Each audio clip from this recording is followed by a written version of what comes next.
Welcome back to Midweek with Mom. Today's our special guest is my husband of 27 years, Mirthel. Hi everyone. Onyx dad. What else do they call you? Is that it? Chef Mirthel. Oh yes, Chef Mirthel, because he does all our cooking. So today, guys, we're going to talk about something that's really important to us. But again, I don't want you guys to think, oh, this is going to be boring. Follow me, okay? Community service, giving, and really being there for people. Okay, so back in our day, that wasn't a thing for our generation in terms of like our age. Like we were young, we were latchkey kids, we were trying to survive. We were the Gen X, we were just sarcastic and moody, and it was just all about just being cynical. Nowadays, I see that young people are just really motivated to give, really motivated to give back. They're very community focused, Very. this generation. Yeah. Very. I mean, in our generation, I felt like we had clubs. We had societies. So you were a part of the football team, or you're a part of the track team. And then these clubs is what made you identify. But in this generation, it's like they break out of that mold of like, you're a part of that clique. I'm not saying that there's no cliques, but there's a whole lot more community service and like trying to reach out to others to get them into the group so that we can all do something together. I see that way more now. Inclusivity, acceptance, than in our day it was sort of like, no, Yeah, it's so true. It was like a more like a Drake and a Kendrick, like, you're not like us, Yeah, and one thing that I know for sure is that I really wasn't into, I just was just living my life. I wasn't really thinking about so much being that helpful, unfortunately. But when I met Mirthel, when we first started dating, I was 18. He was in his early 20s. He's 22. And one day we were driving, and he was like, hey, there's Red. And I said, who's Red? Because all I see is this person who clearly lives on the street. And I'm like, this can't be a buddy. But the tone in his voice was like, that's my boy. That's my boy. And I'm like, wait, how does this work? And the car was veering over to stop. And I'm panicking inside going, what is going on? Because when my husband has an idea in his head, he really sticks to it. So I was already bracing myself because I know that hey, there's Red, that there was something following that. Next thing I know, he was like, Rita, get in the back seat. And I was like, what? And he was like, Red, do you need a ride? I was floored. When he talks about helping people, he truly means it. He gets in the trenches. And Red came in the car and blessed us with his perfume. His street perfume. His street cologne. Street cologne. He blessed us with that. Yeah, if you ever want to know what a vintage, I peed myself last year. It smells like. And the thing is, it's bottled up. And right. it's like authentic. I don't want to like make fun of him at all because right. I mean obviously it's a sad situation. We want to be empathetic, right. But it was a little jarring for me, and I was like, okay. Another time we were dating, he said, Rita, do you have $20? And I was like, yeah, sure. Here's 20. Turns around and gives it to this woman. I'm like, who is this? But wasn't she like a friend of yours, or at least an acquaintance that you knew for a while? Yeah, she was an acquaintance that I had known from back in the day. Mm-hmm. And she was a single mother, mm-hmm. and she did not have her rent mm-hmm. for that month, and she was about to be kicked out. So I had been going around collecting money to help pay her that month's rent. So. Mm-hmm. Yeah, so that's the thing. I really got to know him very early on. That when he means helping people, like he wants to get into the trenches of it. One of the things. Well, it really, an interesting story was after probably 16 years. So this is Rita meeting me. This is like us only knowing each other for a few weeks. Yeah. So this is like her experience, and it's very shocking. So she knew this was me, but then 16 years later, like fast forward 16 years later, you know, we're having a casual conversation about our hobbies. And this is really the funny part. Well, like, this is the thing. Now, again, we have we've been together for so long. We've basically grown up together, okay? Right. So we've been married now for 27 years as of filming. Right. 27 years this year. But this is about 16 years, though, into the marriage. We were talking one day about hobbies, and I was like, well, I like to read. I like music. I play, you know, multiple instruments. I like to watch certain types of movies and get into tech. Hun, what are your hobbies again? And let's just be clear, that was a leading question because I think that Rita was looking at me and just be like, you know, you don't do a lot of things. You don't do a lot of things. So she's genuine. It was a genuine question. It was like she really wants to know my hobbies because it's like I don't really read. I wasn't into basketball. You didn't like to read. Yeah, like what do you like? So what do you like to do? What do you like to do, Mirthel? You So know, he was like, she's trying to get down to the bottom of it. So 16 years later. Right. And he goes, I like to help people. And I said, no. I'm saying hobby. What do you like to do as a hobby? Or a recreation. Right. Like, what do you like to do for fun? Your fun time. Yeah, it's like, I like to help people. And I was like, stop saying that. Tell me an actual hobby. Eventually it was like, stop it. Just like stop, okay? Just stop. Because that's not a hobby. It spiraled. Like many of our conversations have done. It spiraled, okay? Listen, I'll be real with you guys. Oh, man. I'm gonna be real. Like, yeah, we have a kind of relationship where we are very passionate about what we believe. We're very opinionated, and it can spiral. And that one spiraled. Her grandfather, she was raised by her grandmother and her grandfather. So her grandfather is sitting in the kitchen listening to this conversation. And he's just like, oh, Lord. Yeah, he was just like, oh, boy. Like, because Poppy, tell him that helping people is not a hobby. Rita. I know. You know he's like, he wanted to stay out of it. But I was so adamant. Keep me out of it, Rita. Because I just felt like it was very pretentious and self-righteous, you know? But honestly, guys, when I really look back on it, it is who he is. This is what he likes to do. He does like to help people. I don't want to say it's a hobby per se. It's just she's still not bought into I'm that. elevating it. I'm elevating it. It's just a part of his character. That's what I'm saying. No, I really enjoy it. Like, so when you're asking me like, but what do you enjoy doing? Like, what is a recreation? Like, what do you do for fun? Like, I get excited when I know that I am going to be planning an event surrounding around community service, helping other people. I get excited. I get into how I'm going to approach a situation, how I'm going to resolve the problems, and every element of it, from the preparation to the ending, I fully enjoy it. Yeah, it actually translates to you being a very good event planner. Right. So now I realize that it's not just community service, but I'm a good event planner. And that also includes, so now I would tell you, it's not just helping people. I like to cook and I like to feed people. I like to hospitality.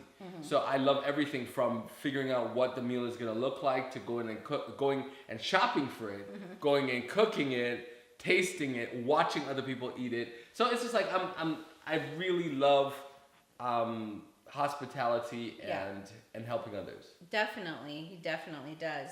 So we just came off of a weekend where you planned. Well, it was kind of like our church had planned a community service day, but you wanted to go the extra mile because it's Mirthel. So that day, tell us about that day and what your thoughts were. Because one of the things that we do just as a couple every now and then, we will go to a certain spot in our community where we know that there are people who are in need, and Mirthel will actually put together a little packet for them. A care package, yeah. And he will pass them out. And this is something that he just does personally. We don't wait for the church. But this weekend it actually happened to be a church event where we were spread out all over the community doing different things. I think they had like about 50 different locations. Yeah. We were all spread out because we go to a very large church. So we had a lot of people. And I heard that it was over 500 volunteers. Wow. Over 50 over 50 sites. So some it was EMT, like helping, appreciating our first responders. Some people went to the nursing homes. Yes. Some people went and did the food kitchen, the food pantry. Right. They did the hospitals. Some people passed out waters to different people. Some people did street cleaning. We did park cleaning. Yeah. You know, we were there at the park. It was and the reason why we did park cleaning is because, like, it was one of the only ones that was still open. Because I think we registered late. Yeah. We didn't realize that we had to register, so we registered late. But then it was good. Like, I was looking forward to because, so it was all 6 of us in our family. Then it was our daughter's special friends, 2 of them. And then there was the mother of one of our daughter's friends. The mother, she was with us. Was that it? So yeah, so it was 9 of us. Right. And so we were, we all did the park cleanup, and then we kind of like split up.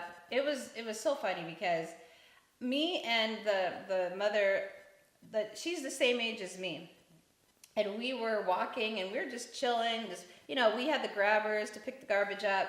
Meanwhile, I hear later from Shiloh and Shasha, who had split up to go and pick up garbage by where the lake was, where the ducks were, that they were fighting not to fall in, and they were shooting. Oh my goodness. They were trying to, you know, reach around the ducks, and it was just like. So when they got back, their bags were like, there's some garbage at the bottom, but Shiloh and Shasha's bags were like full. Like they were taking it serious.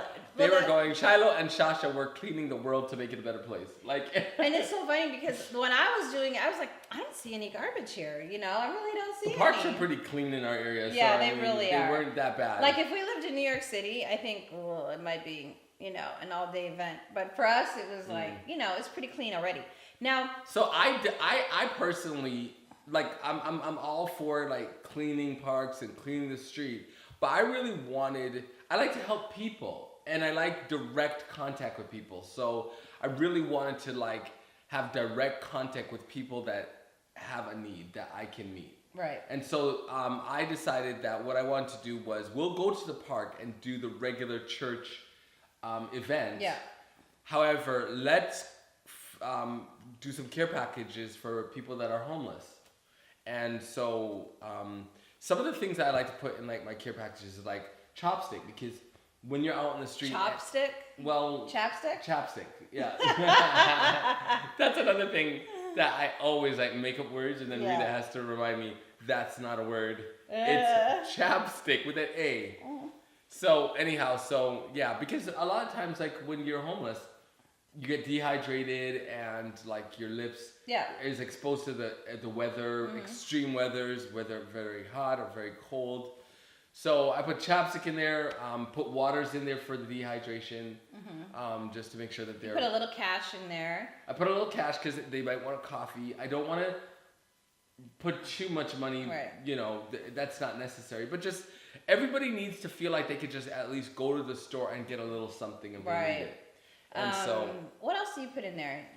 I put like female products in there for the females. Did that. What else? We have like a granola bar if they're hungry, or a banana. I will put some kind of different types of food in there. We will put like socks or t-shirts. Or toothbrush and toothpaste. Toothbrush and toothpaste, like some like the small casual versions.